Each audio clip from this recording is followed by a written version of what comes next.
이제 저를 모르는 성도님도 많이 계실 텐데, 저는 1994년도에 우리 교회에 청년으로 등록을 했습니다.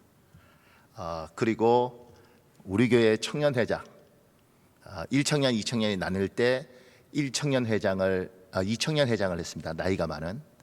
그리고 2청년 회장 할 때 저희 철이 없어서 2청년 회장 취임 기념으로 2청년들 다 데리고 노래방 갔다가 목사님한테 뭐 저런 게 다 있냐, 그때까지 노래방은 거의 사탄의 소굴이었는데 제가 그렇게 철없는 행동들을 하고, 그러면서 이제 우리 교회에서 전도사, 그리고 강도사, 목사, 결혼식, 아이 첫째, 둘째, 그리고 제가 유학 가 있는 5년 동안 빛나교회가 3천만 원을 도왔습니다. 그래서 공부를 하고, 참 말할 수 없는 많은 것들을 교회한테 받았죠. 목사님이 얼마나 사랑해 주셨냐면, 그때는 목사님도 가난하셔서 부흥회 갔다가 오시면 와이셔츠를 이렇게 가득 가져오시는 거예요. 그때는 부흥 강사가 부흥회를 가면 속옷 와이셔츠를 매일 이렇게 새롭게 해주죠. 그럼 목사님은 가져가셨던 거 자기 거 입고 그거 얻어다가 우리 부모사들 이렇게 쭉 앉아 있으면 그거 나눠주셨던 거예요. 우리는 그렇게 하시는지도 모르고 왜 이렇게 포장되어 있지 않고 이렇게 그냥 생으로 있는 걸 갖다 주시나, 이렇게 하면서 사랑받았고, 성도님들한테 받은 사랑은 말도 못합니다. 우리 여전도 제 결혼식일 때는 총여선교 회장님이, 그때 이덕순 권사였는데 그 권사님이 결혼식 준비 다 해주면서 저희 어머니가 바로 뒤에 있는데 그것도 모르고 신부가 아까워 이렇게 해서 저희 어머니 속을 다 뒤집어 놓고, 그렇게 성도들 덕분에 제가 살았죠. 제가 이제 옛날 이야기 하면 한도 끝도 없을 것 같아서 일단 우리 오늘 하나님이 주시는 말씀이 있는데 그 말씀에 대한 이야기부터 좀 하겠습니다. 사랑하는 여러분, 우리나라에 교단이 많아요. 침례교도 있고 감리교도 있고 성결교도 있고. 어떤 분은 그래요, 왜 이렇게 교단이 많으냐고. 그런데 군대에 부대가 많지 않습니까? 많은 부대, 기계화 부대, 공병, 포병, 이게 다 이유가 있단 말입니다. 그것처럼 교단도 색깔이 있죠. 그러니까 성결교는 4가지 교리가 중요합니다. 그 중에서 성결을 굉장히 중요시합니다. 순복음은 5가지 교리를 굉장히 강조합니다. 그 중에서 신유, 치유를 굉장히 강조합니다. 여러분과 저는 장로교를 다닙니다. 장로교가 가장 강조하는 것이 무엇인가? 오늘 잠언 16장 9절, 사람이 마음으로 자기 일을 계획할지라도 그 걸음을 인도하시는 이는 여호와시다. 제비는 사람이 뽑으나 일의 작정은 하나님께 있다. 이 모든 것이 하나님의 절대 주권이었습니다. 우리 장로교가 가장 강조하는 건 무엇이냐? 이 땅의 주인은 하나님이시고 그 하나님이 주권을 가지고 계시고 그 주권은 그냥 주권이 아니라 절대적인 주권이다. 하나님이 허락하지 않으면 어떤 일도 있을 수 없다. 이것이 우리 장로교가 굉장히 강조하는 핵심적인 것입니다. 그런데 저는 제가 이제 일반 공부를 하고 신학대학원을 갔는데, 저는 신학대학원을 4개를 나왔습니다. 안 놀라시는데 생긴 게 이렇다고 사람이 이렇게 생긴 건 이라도 굉장히 공부 많이 할 수 있습니다. 근데 제가 신학대학원을 4개 나왔습니다. 한국에서 2개, 외국에서 2개. 그 중에 2개는 장로교고 하나는 침례교고 하나는 초교파였습니다. 그래서 굉장히 좋은 세계적인 스승들도 만났습니다. 근데 여러분, 저는 하나님의 절대 주권을 그 엄청난 세계적인 학자들한테 배운 게 아니고 유재명 목사님한테 배웠습니다. 하나님의 절대 주권, 우리 하나님이 주인이시다. 결국 하나님이 이끌어 가실 것이다. 그게 지금 이 빛나교 아닙니까? 원곡동 777-7번지인가요? 그 보잘것없는 그 지하에서, 선부동 5층에서, 2동 성전에서, 그리고 이렇게 될 줄 누가 알았겠습니까? 하나님의 절대 주권, 그분이 주인 돼서 그 큰 힘으로 이끌어가는 거. 저는 그걸 학교에서 학자들한테 배운 게 아니라 목사님한테 배웠고, 그 목사님한테 배운 그걸 성경 구절을 잠언 16장 9절을 붙잡고 평생을 살았습니다. 주님이 주인이시다. 주님이 다 하신다. 주님이 허락하지 않으면 어떤 일도 일어나지 않는다. 그래서 우리 마태복음 10장 보면 참새 2마리가 한 나사리에 팔리는 것이 아니냐. 근데 이것도 하나님이 허락하지 않으면 되어지지 않는다. 이렇게 말하잖아요. 저는 청년 때 이 말씀을 듣고 어떻게 외웠냐면, 옛날에, 지금 어떤지 모르겠습니다. 옛날에 초지시장이 있었습니다. 초지시장에 할머니들이 나물 뜯어놓고 팔았습니다. 그러니까 참새 2마리가 한 나사리에 팔리는 것이 아니냐, 하나님이 허락하지 않으면 그것이 땅에 떨어지지 않는다, 이렇게 이야기할 때 저는 그걸 이렇게 외웠습니다. 저 초지시장에 산에 가서 나물 뜯어오는 할머니들이 시금치 한 단에 1,000원 주고 파는데 이것도 하나님이 허락하지 않으면 절대 팔리지 않는다, 이렇게 저는 외웠습니다. 초지시장 갈 때마다 은혜를, 지나갈 때마다 버스 타고 지나가면서 은혜를 받는 거죠. 아하, 하나님의 절대주권, 하나님의 절대주권. 그런데 하나님의 절대주권을 강조하다 보면 모든 것들을 하나님이 알아서 하시고 우리 하나님이 허락하지만 절대 어떤 일도 일어나지 않는다고 생각을 하다 보니까 문제가 생깁니다. 그게 뭐냐면 기도가 약해지는 거예요. 내가 기도 안 해도 하나님이 주권을 갖고 하시는데 굳이 목숨 걸고 기도할 필요가 있는가? 굳이 그렇게 간구할 필요가 있는가? 그래서 미국인들이 기도가 많이 약해요. 절대 주권을 강조하는 데일수록 기도가 약합니다. 그래서 그 친구들이 어떻게 기도하나 이렇게 보니까 모이자 이렇게 해서 기도하기 위해서 모였어요. 모이니까 칠판 큰 걸 하나 두고, 자, 이쪽 A조 기도 제목 이야기해. 이래서 기도 제목을 쭉 칠판에 적더라고요. 자, B조 기도 제목 이야기, B조 제목 적고, C조 이야기해. 그리고 C조 적고. 뭐 그렇게 하니까 한 30분 가더라고요. 그러면서 뭐라고 이야기하느냐면, 자, 이 기도 제목을 가지고 기도하는데 요 A조 거는 여기서 기도하고 B조 거는 이렇게 기도하고 이렇게 하면서 그 실제로 기도 시간은 5분도 안 되는 거예요. 제가 왜 5분도 기도하지 않지? 그러니까 신학적 사고가 뭐냐면, 하나님의 절대 주권, 하나님이 다 알아서 하는데 내가 기도 안 하든 안 하든 하나님이 하시는데 굳이 우리가 그렇게 땀 흘리면서 그렇게 몸부림치면서 기도할 필요가 있는가? 하나님이 다 하십니다. 하나님이 다 하십니다. 이 가운데 기도 무용론, 기도가 굳이 그렇게까지 할 필요가 없다. 우리 마음 저분이 다 하신다. 이렇게 생각하는 사람들이 장로교 안에 굉장히 많습니다. 그런데 거기에 대해서 하나님의 절대 주권과 기도, 이 부분에 대한 이야기를 오늘 좀 하려고 합니다. 저는 하나님의 절대 주권을 배웠고 절대 주권을 믿습니다. 그리고 우리 빛나교회는 절대 주권을 강조하는 만큼 또 기도도 강조합니다. 그러면 이게 어떻게 이야기가 되는가? 저는 하나님 절대 주권을 믿었는데 저한테 재밌는 인생이 있었습니다. 제가 빛나교를 떠나서 외국 생활을 5년을 했는데, 떠나가서 뭐 어떻게 하다 보니까 중국에 가 있는 거예요. 사람이 마음으로 자기 길을 계획할지라도 그 발걸음을 인도하시는 이는 하나님이니까 어쩌다 중국 가 있더라고요. 중국 가서 친구 목사님이 한인교회를 하는데 교육자를 못 구하는 거예요. 그래서 제가 내가 좀 그 친구가 도와달라 그러고 저도 도와줄게 이렇게 해서 이제 거기서 이제 교육자를 못 구하니까 제가 이제 옆에서 도와줬습니다. 그렇게 돕고 있는데 저는 늘 이야기했습니다. 하나님이 분명히 나에게 미국 가서 공부할 걸 원하신다고 난 믿어. 그러니까 누가 3천만 원만 주면, 목돈으로 3천만 원만 주면 난 미국 갈 수 있어. 그리고 늘 그 이야기를 하면서, 하나님 3천만 원만 주시면 제가 미국 갑니다. 3천만 원 주시면 미국 갑니다. 그리고 미국 갈 믿음도 있고, 그리고 3천만 원을 기도하면 줄 거란 믿음은 없었어요. 그런데 하여튼간 3천만 원을 줄 거라고 주면 갑니다. 그리고 기도를 했죠. 근데 정말 어느 날 그 교회에 임직식이 있었는데 임직하고 장로님 한 분이 저한테 오셨습니다. 그러면서 이렇게 이야기하시더라고요. 목사님 미국 가서 공부하기를 원하시는 걸 제가 아는데 제가 돈이 없어서 빌려왔습니다. 그러면서 중국 돈으로 이분이 20만 위엔, 중국 돈은 큽니다. 20만 위엔을, 이게 중국 그 당시에 노동자 20년치 월급이에요. 1,000위엔이니까 한 달에. 이걸 이런 쇼핑백에 담아서 들고 저한테 와서 딱 주더라고요. 미국 가십시오. 그렇게 해서 그 20만 위엔을 받고 제가 그날 밤 잠 못 잤지 않습니까?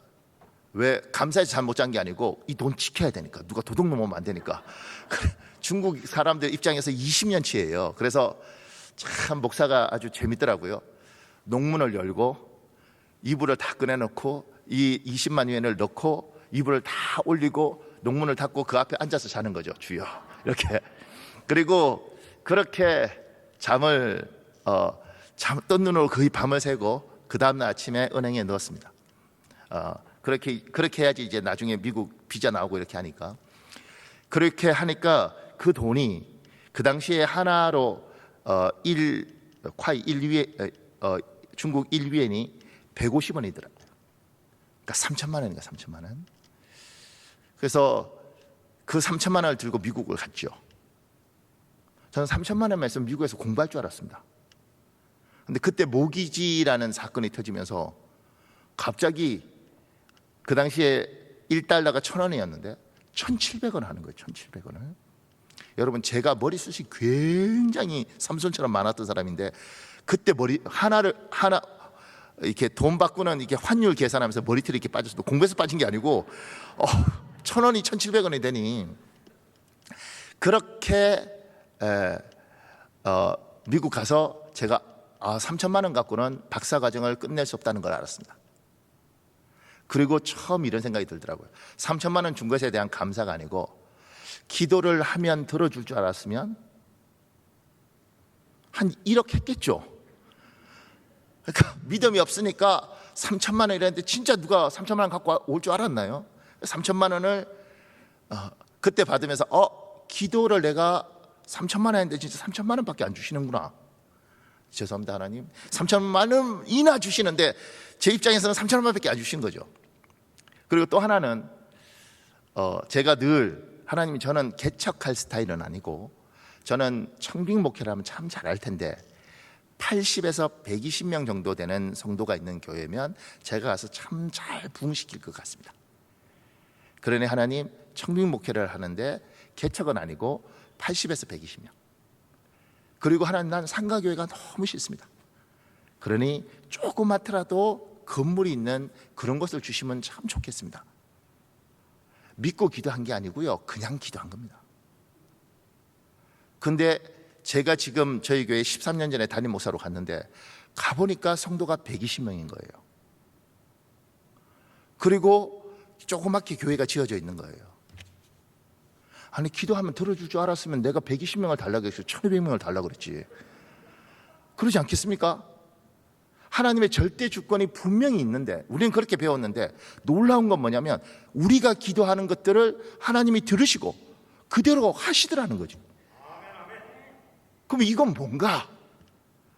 절대 주권은 뭐고 기도는 뭔가? 근데 분명한 건 기도하니까 그 기도한 것에 3천만 원 달라니까 5천만 원 안 주시고 3천만 원 주시고 하나님 지어진 교회, 상가교회 말고 지어진 교회 그리고 성도가 80에서 120명 그러니까 120명 주시고 이건 뭐지? 이런 질문들을 하게 되더라고요. 제가 하나님의 절대 주권에 대한 이야기도 기도에 대한 이야기 지금 했잖아요. 절대 주권에 대한 이야기도 한번 해보겠습니다.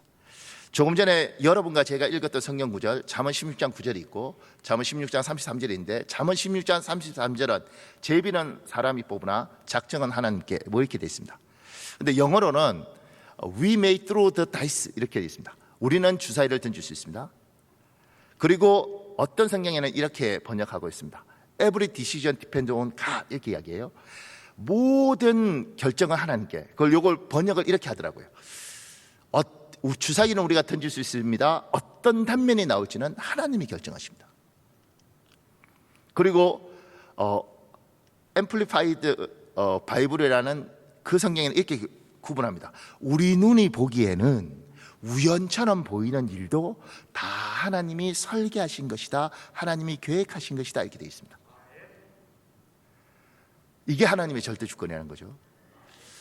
보세요. 제가 우리 교회에 수원 창대교회라는 교회에 13년에 담임 목사로 왔습니다.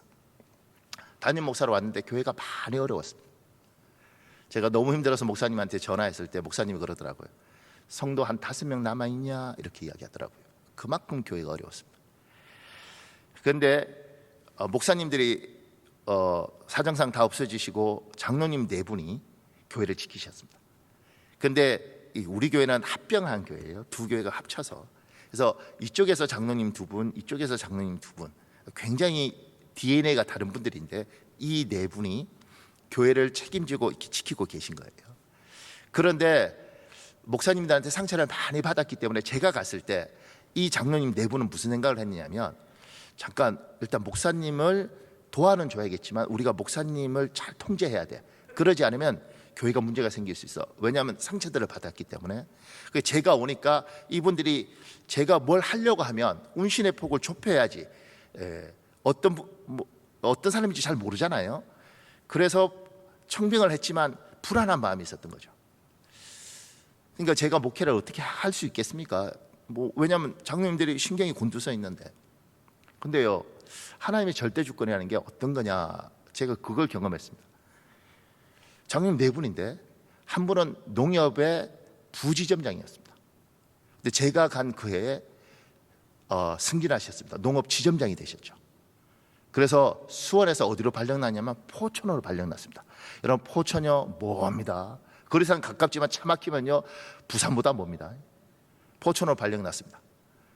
그리고 한 분은 LH 공사에서 다니셨는데 영전을 하셨습니다. 잘 되신 거죠. 그래서 진주에 핵심 도시 개발 단장으로 갔습니다.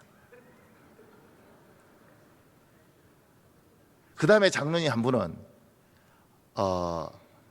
대학 교수가 됐습니다. 공부를 하셔서. 그래서 발령이 어디로 났냐면 진주로 나셨습니다.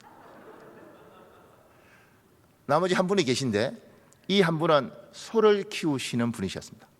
그래서 원래는 이제 소를 이렇게 거간하시고 그러셨는데 소를 키우고 싶어서 소 키우기 위해서 어디로 가셨냐면 여주로 가셨습니다. 근데 부인들은 다 교회에 있고 수원에 남아 있는 거예요. 부인들은 다 남아 있고 아이들도 다 남아 있고 이분들만 거기 가서 일을 하셔야 되는 거예요. 그러니까 금요일 일 마치고 토요일 날 막 열심히 올라오시는 겁니다. 그리고 주일날 되면 내려가야지 월요일 아침에 다 리더니까 월요일 아침에 일을 하지 않겠습니까? 제 입장에는 장로님들이 불안하니까 서로 이야기를 해야 되니까 주일 예배 끝나고 저 장로님 잠깐만 우리 회의를, 그러면 회의를 하면 장로님이 막 미치시는 겁니다. 목사님이 나 5시간 내려가야 됩니다. 그러니까 장로님들이 목사는 장로님들 만나서 회의하자 그러고 장로님들은 목사님 우리 나 죽어요 이러고 가시고, 그러니까 2년 동안 장로님들이 그냥 목사님 알아서 하세요 이렇게 된 거예요. 그런데 그 2년 동안 교회를 하나님이 제 교회는 1년에 10명도 등록을 안 하던 교회란 말입니다. 그런데 매주 사람들이 등록을 하는 거예요. 어떻게 등록을 하느냐면 어떤 집사가 바로 옆에 아주 가까운 바로 옆에 아파트에 사는데 걸어와도 되는데 차를 몰고 딸하고 우리 교회에 어떤 교회인가 하고 왔어요. 그리고 와서 설교를 이렇게 듣고 보니 별로 마음에 안 드는 거죠. 내 스타일이 아니야. 이러고 하려는데 차가 이렇게 막혀 있어서 자기가 빼기가 곤란한 거예요. 그래서 우리 부목사님한테 차 빼달라 그러는데 차를 빼면서 받아버렸네. 가뜩이나 목사도 마음에 안 드는데 차도 받아버리는 거야. 이놈의 교회는 아닌 거예요. 그리고 이제 집에 돌아갔죠. 그런데 이제 그러다 보니까 연락하게 되고 배상해야 되고 이렇게 하지 않겠습니까? 그리고 그 다음 주일 오늘은 어떤 교회에 가야 되나. 근데 그날 아침에 어느 교회에 가야 되나. 그런데 꿈에 저희 사모가 나타나더니만 이리 와라. 그래서 우리 교회로 왔어요. 하나님이 그렇게 일을 하시는 거예요. 그리고 예배당에 이렇게 들어오면 예배당 문 탁 열고 들어오면서부터 우는 사람이 있는 거예요. 묻죠. 왜 울어요? 몰라요. 눈에 자꾸 눈물이 나요. 여러분, 옛날에 선부동의 빛나교회가 그랬다는 거 아셔요? 성도들이 그 상가 5층에 올라와서 문 열면 그때부터 우는 사람들이 있는 거예요. 하나님이 그 은혜를 빛나게 주셨죠. 저도 그걸 보고 자랐기 때문에 하나님 제가 맡은 창대교회도. 그런데 그렇게 우는 거예요. 그러니까 제가 하나님이 참 많이 도와주시죠. 제가 놀랬던 건 뭐냐, 우리 장로님이 2층에서 엄청 우는 거예요. 그래서 저는 우리 장로님이 저렇게 말씀의 은혜를 받으니까 얼마나 좋을까. 그래서 장로님한테 물었죠. 장로님, 오늘 무슨 말씀에 그렇게 은혜 받았냐고. 그러니까 우리 장로님 그랬어요. 목사님 신경 쓰지 마세요. 그래서 내가 무슨 말, 목사님 말씀 때문에 은혜 받은 게 아닙니다. 제 인생이 너무 피곤해서 울었습니다. 아우 기특해요. 그렇게 2년 동안 교회에 굉장히 많은 일들이 있었습니다. 그리고 우리 장로 네 분이 2년 만에, 가족이 다 있으니까요, 2년 만에 수원으로 다 돌아오게 됐습니다. 돌아와서 철야 예배를 드리는데, 그 철야 예배 때 제가 우리 성도들 이제 기도시키잖아요. 기도할 때 우리 장로님을 제가 자리에서 끌어내서, 장로님, 성도들 기도하는 거 보세요. 이렇게 기도를 하는 걸 보세요. 이러고 보여드렸죠. 장로님 막 우는 거예요. 왜냐하면 너무너무 어려운 교회, 그리고 그 교회 장로이기 때문에 지켰지, 장로만 아니면 도망가고 싶은 교회였는데 그 교회가 2년 만에 바뀐 거죠. 그래서 그분이 저한테 그러더라고요. 인사가 90도로 쫙 하면서 뭐라고 이야기하냐면, 목사님, 우리 교회 와주셔서 정말 감사합니다. 진짜 고맙습니다.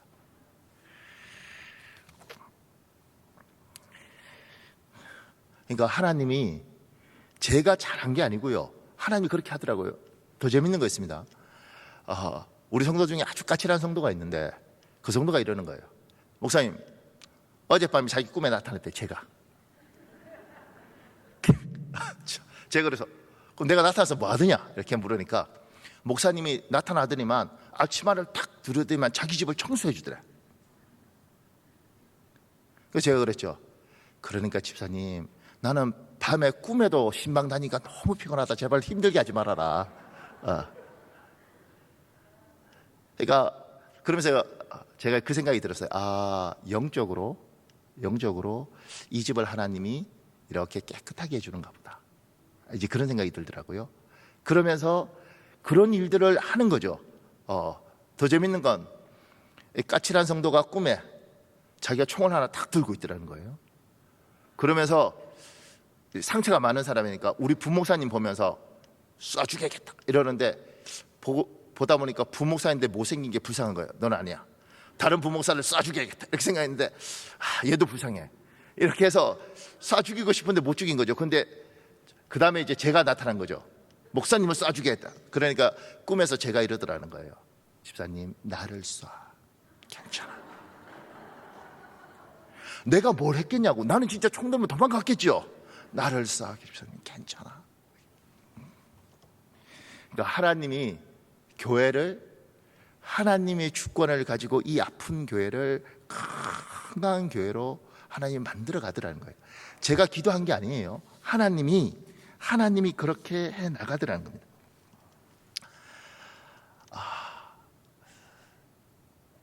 참 재밌는 일, 제가 목회하면서 너무너무 재밌는 일이 많습니다.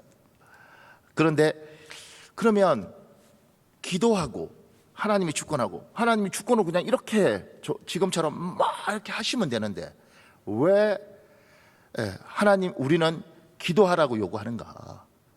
그 기도하면 돼야 되는데, 하나님이 너희가 뭘 하든 간에 내가 절대 주권을 가지고 하겠다. 그러면 이건 어떻게 맞물려야 이야기가 되는가?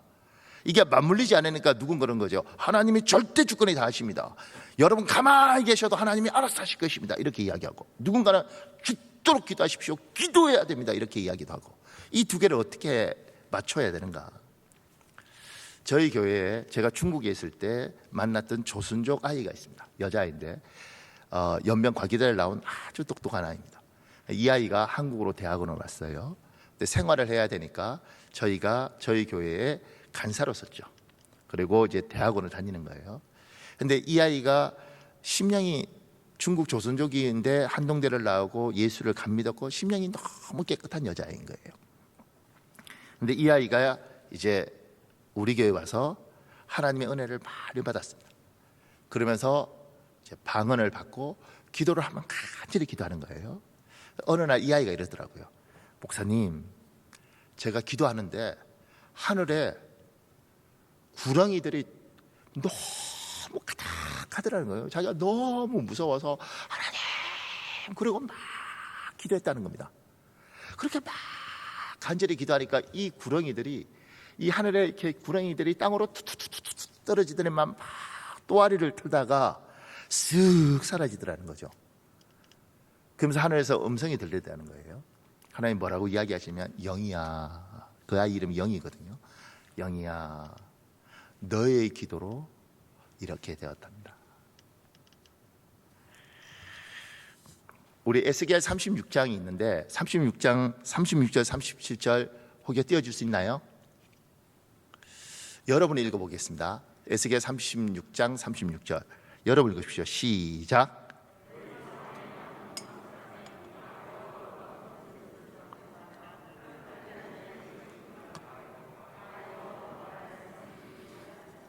(37절) 여러분 또 읽으십시오. 시작.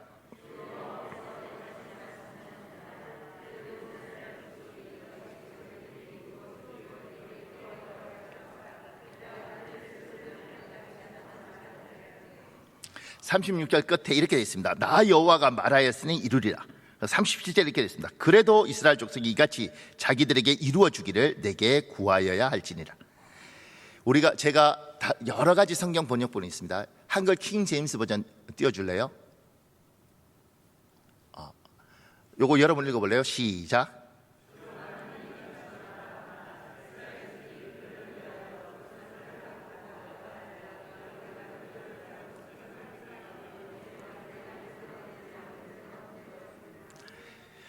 주 하나님이 이같이 말하노라.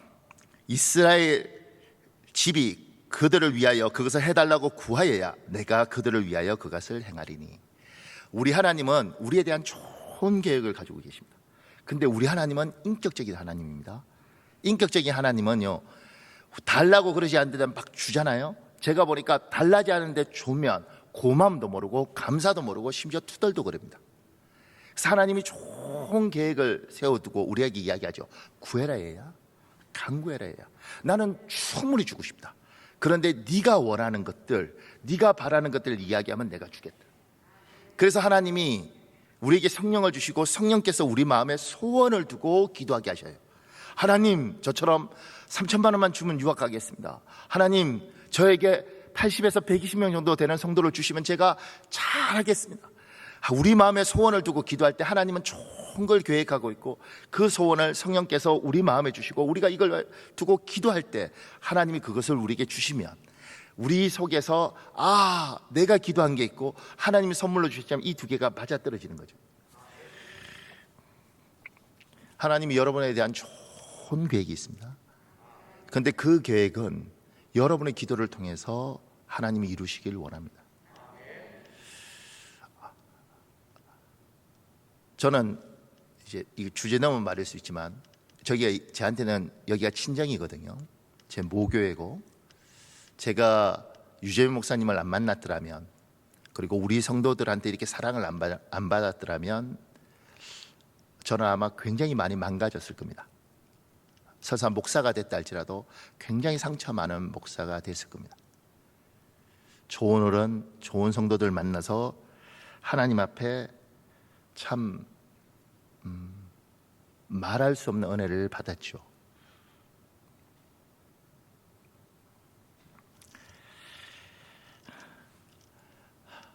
그런 여러분의 이 귀한 교회. 근데 우리 교회는 우리 교인들이 이거 굉장히 싫어합니다. 제가 처음 가서 적응 안 될 때 우리 교회는, 그리고 그 교회가 빛나교회인 거예요. 목사님, 우리 교회는 수원 창대교회입니다. 그러면 저쪽 교회는 우리 교회는 기도를 참 많이 하는 교회였습니다.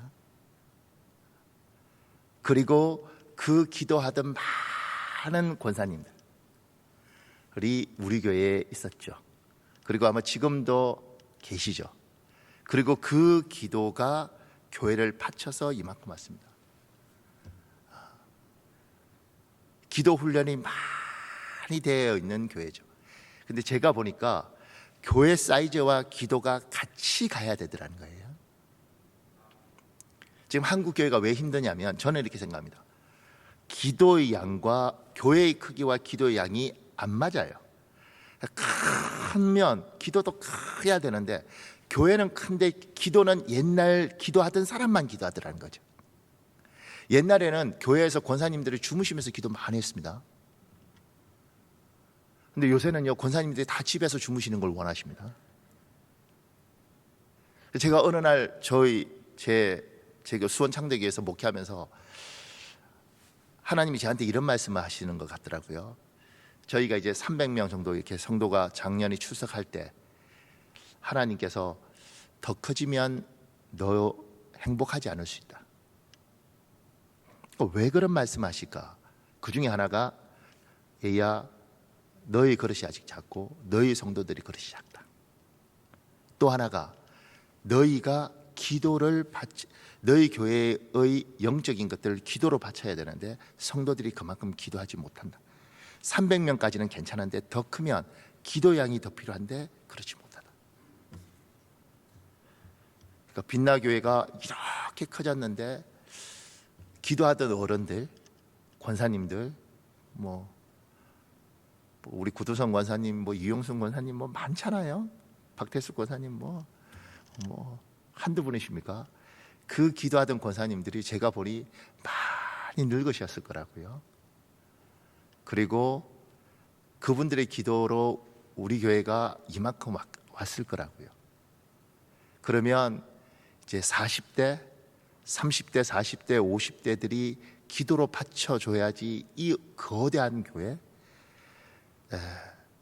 유지될 텐데 과연 빛나교회는 얼마나 기도할까? 이건 제가 여러분한테 하라 마라 이렇게 할 게 아니고요. 그냥 친정온 딸이 그리고 어디 가면 제가 이 교회 출신이라는 게 자랑스럽고 그리고 수원 창대교회는 여기에 있는 장로님들은요 다 천산주합니다.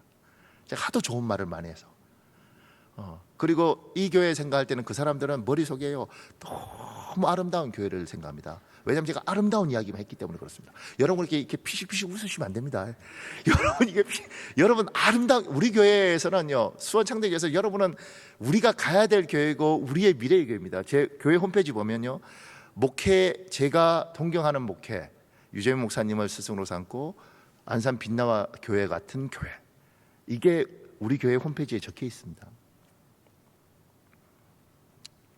그리고 제가 받았던 사랑을 지금 우리 부목사님들도 그렇게 사랑을 주죠. 왜냐하면 사랑받은 사람이 사랑 주지 않습니까? 그러면서 그러죠. 좋은 목사 되라. 좋은 목사 되라. 이분들 아프게 하면 안 된다. 좋은 목사 되라.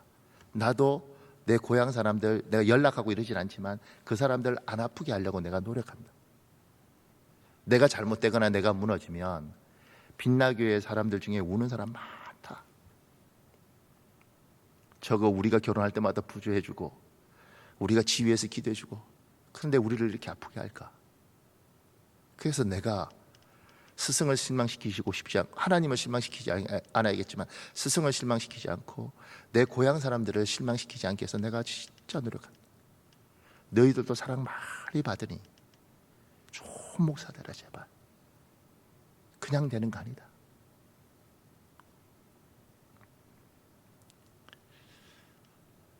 그러니까 한국 교회가 기도가 참 약해졌는데 하나님이 절대 주권을 막 이끌어가는데 우리는 얼마나 기도로 받쳐주고 있는가? 이 질문을 감히 친정 와서 드리는 거죠. 저는 상황을 모르니까.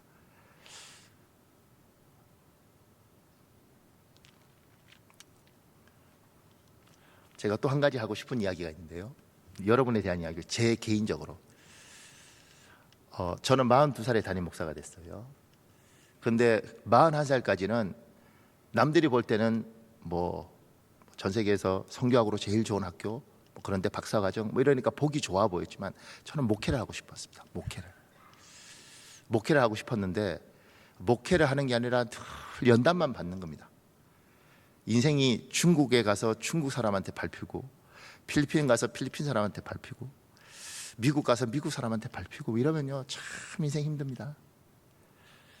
하나님 나는 왜 맨날 훈련만 받고 나보다 못난 것들은 다 담임 목사다고, 제 동기들도 다 담임 목사하던데 나는 왜 맨날 훈련만 받습니까? 언제 이 훈련 끝나고 나에게 양떼를 주시고 내가 기도할 양떼, 말씀을 나눌 양떼 하나님 나에게 언제 주실 겁니까? 하나님의 절대 주권을 믿었고요, 절대 주권을 믿으니까 힘이 들어도 기도했습니다.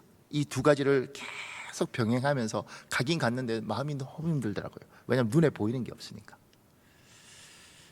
그러다가 이제 잊어먹었죠. 이것도 제가 담임 목사가 되고 이렇게 살다 보니까 잊어먹더라고요.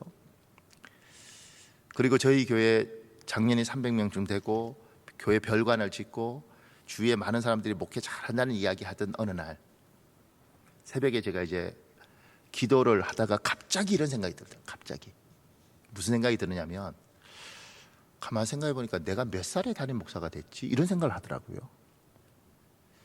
저는 이제 한국 나이로 42살에 담임 목사가 됐다 이렇게 생각했는데, 정확히 말하면 만 40살 5개월 때 담임 목사가 됐어요. 나는 언제 목사가 됐지? 만 40살 5개월. 그러면서 갑자기 눈에 눈물이 팍 트시더라는 거예요. 왜냐하면 대한민국에서 교회가 담임 목사를 청빙할 때 만 40살부터 청빙합니다.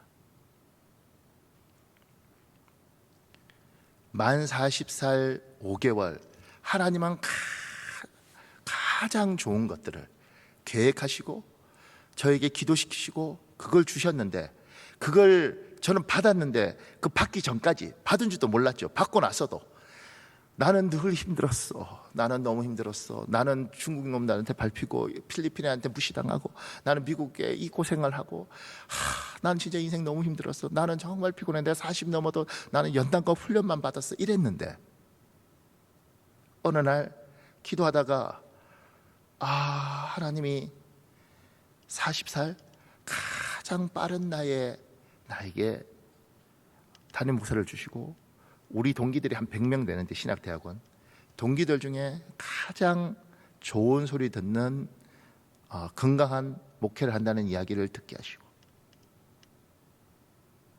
그러면서 하나님 앞에 너무 미안하더라는 거죠. 왜냐하면 저는 그날까지 늘 머릿속에서는 나는 너무 힘들었어. 난 너무 피곤했어. 나는 정말 40살 넘게 가지고 고생만 하고 연단만 받았어. 그렇게 투덜거렸던 것에 대해서, 하나님이 절대 주권을 믿으면 반드시 주님이 좋은 것을 주시고 가장 귀한 것을 주실 거라고 믿었음에도 불구하고 투덜거리는 세월을 산 거예요. 그래서 제가 그날 아침에 하나님 앞에, 하나님 잘못했어요. 하나님 잘못했어요. 내가 너무 힘들어서 내가 투덜거린다. 하나님 잘못했어요. 하나님 진짜 미안해요. 이렇게 좋은 걸 준비하시고 이렇게 좋은 걸 다 계획하시고 하나님이 주셨는데, 하나님 내가 그것도 모르고 그날 너무 힘들어서 내가 하나님 투덜거렸어요. 제가 하나님 앞에 너무 패역한 건요, 풀러는 캘리포니아에 있는데 거기에 햇살이 너무 좋아서 오렌지가 아주 좋습니다. 근데 파사데라는 그 도시에 저희 학교가 거기 있는데, 거기에 정원에서 남들이 다 햇살 쬐면서 너무 행복하는 거기서 저는 거지같이 울었어요. 어떤 분 앞에서 제가 너무 울면서, 왜 하나님은 나를 쓰지 않냐고, 내가 뭘 잘못했냐고, 나 정도면 괜찮지 않냐고, 나는 왜 훈련만 시키냐고. 그렇게 굉장히 유명한 여자분인데, 이 여자분 앞에서 그 목사님 훈련시키고 뭐 이런 분이었거든요. 그분 앞에서 제가 같은 한국인데 막 너무너무 비참하게 운 적이 있습니다. 근데 그날 만 40살 5개월에 담임 목사가 됐다는 그걸 깨닫는 순간, 그때 울었던 눈물, 그때 원망했던 것이 너무 죄송하더라는 거예요. 하나님이 지금 이 자리에 있는 분들, 젊은이들, 또 뭐 목사님들 누군가에게 진짜 좋은 걸 준비하고, 그리고 기도를 요구하시고 이 두 가지를 가지고 언젠가는 반드시 줄 텐데, 어쩌면 우리들 중에 누군가는 저처럼 받기 바로 전이었어요. 왜냐하면 그게 1월 달이었고 그 다음 해 1월 달에 제가 담임 목사로 갔으니 받기 바로 전에 그 좋은 하나님이 좋은 걸 준비 다 해두셨는데 그것도 모르고 왜 하나님 나는 맨날 연단만 시키냐고. 지금도 그때 했던 원망에 대해서 너무너무 미안하더라고요. 하나님 앞에. 그 미안함이 지금도 있습니다. 하나님이 여러분에게 좋은 걸 준비하고 계실 겁니다. 그리고 그걸 두고 기도하게 하시는 마음을 여러분에게 주셔서 하나님이 기도를 계속해서 푸시하는 사람들이 있을 겁니다. 그러면 반드시 주실 이날까지 힘들어도 투덜거리지 말고 저처럼 원망하지 말고 너무 힘들지만 주님의 주권을 믿고 잘 인내하시고 결국 하나님 주시는 귀한 선물 받아 누리는 여러분 되시길 우리 주 예수님 이름으로 축복합니다. 사랑하는 여러분, 우리 잠깐만 기도할까요?